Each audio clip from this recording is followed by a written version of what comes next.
Hi. If you're like most people, when you're searching for a home online, you're looking at the most recent listings. But try this next time. Take a look at the listings that have been there the longest. The reason why?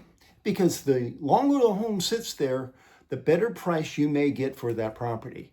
And it isn't always the case that if a home hasn't sold in the first few weeks, there's something wrong with it. Sometimes maybe they came in a little bit too high for the market, or maybe they had horrible pictures for showing it online. Maybe they didn't have a really good marketing plan. So there's various reasons why a home may not have sold the first month that it's been on the market. So if you look at this graph, it's pretty interesting.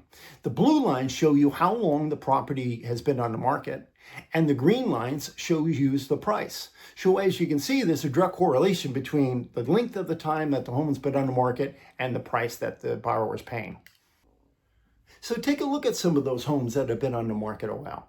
You may be able to find the home that you've been looking for at the price you want. Because, the longer the home sits on the market, the more flexible most sellers are going to be to not only price reduction, but also concessions. So, as always, feel free to reach out if I can be of any help. Take care.